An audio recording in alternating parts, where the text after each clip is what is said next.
Hello, teacher. My name is Jatna Lisbeth Castillo, and this is the topic to discuss today, sports. So let's start. Hungarians, class, and tiers. Issues of styles, nationhood, and class were also evident in English football in the second half of the century. Football was never an imperial sport, but in the post-war period, it dramatized an encounter between English and emergent European national styles. Two national games against Hungary in 1953 and 1954 exposed an English sporting culture that was introverted and focused upon domestic competition, League Cup, and home internationals. Unlike cricket, football was a wholly professional game, but its professionalism was defined by conservative traditions of class and labor. It was played by what James Baldwin calls perpetually and lowly paid indentured workers who worked for Victorian and Edwardian institutions, often fiercely resistant to change, determined to maintain their method and traditions. Also, we have this person, Walter Winterbottom. He was the England national team first manager, who fled to the early 1915s as the climax of the period of insulation. So also we have the Hungarian philosophy of sports. So the Hungarian philosophy of sport, writes Andrew Holler, envisioned by every competitive, especially international, even as a make or break task of self-image, national pride, and ideological convention. So what the Hungarians espoused was a national style that had been preserved by the dual force of the economy and administrative conservatism of the game national structure and the social conservatism of the players and managers themselves. So the English football mirrored working class male solidarities, for example, like John Williams and Rogan Taylor, suggests at the period that shaped Mary's differential wonderment. So Wembley game for the time, Geoffrey Green registered its implication immediately. So within 10 minutes of the interval 130 Englishness, he wrote, the past was dead and buried forever.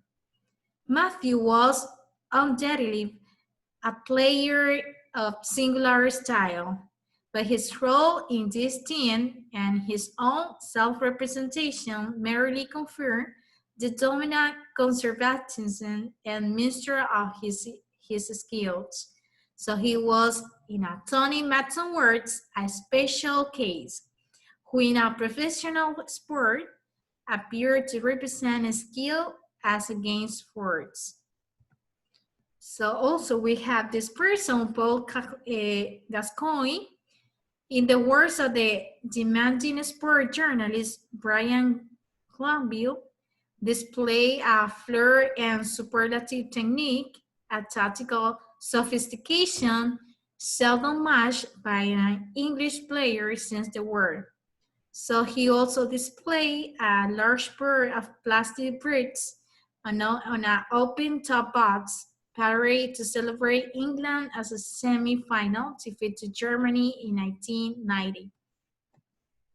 So the change in English football that occurred in this year around 1990 appeared revocation of the working class heritage that had defined Jill Merritt's view of the Monday dressing room and the exclusivity of Stanley Matthew football, and which by 1917 and 1980 had decayed into a physically and ideologically violent occupation of the barren and dangerous environments of many English football grounds. So the World Cup of 1990, and later the European Championship in 1996, helped in the England suggest that television viewers could be persuaded to see the game as a kind of popular theater rather than a masculine class ritual. So the popular theme song of the 1996 championship from Skinner and Davy Badup's Three Lions articulated this process in his calculator reference to a national homecoming rhetorically achieved by passing the 1917 and 1980 acts and a return to the fall bowling success and the preserved social stability of the 1916 acts. So just to remark, football for fans and marketing departments alike can to represent through the course of emotion and passion, feelings expressed in proliferating radio phone shows and later on internet message boards.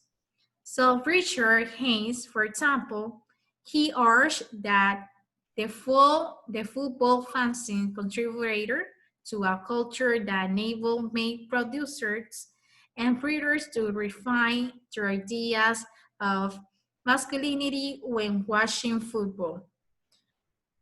Also, we have Horsebeam Fever Pitch, which became the definitive piece of a new football writing, presenting the game as a kind of male therapy rather than a uncomplicated assertion of masculinity. Paul Gascoigne also contributed to this discursive turn by but in ways that suggest its contradictions as well as its strengths. And the essays in an early collection of a new football writing, Saturday Boys, the Football Experience in 1990, a book dedicated to our dads, are notably about discontinued distance and accents.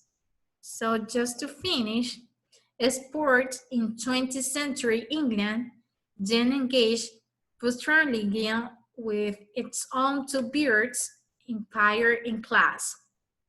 The Bodyline series and the Hungarian Games and the career of Paul Gascoigne also adds more general limitations in national expression.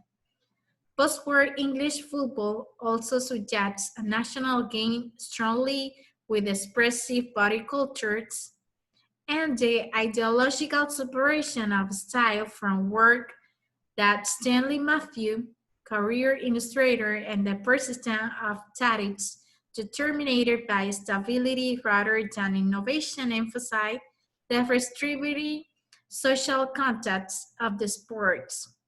So this was all about this topic, this exposition. So thank you so much, teacher, for your time. Bye-bye.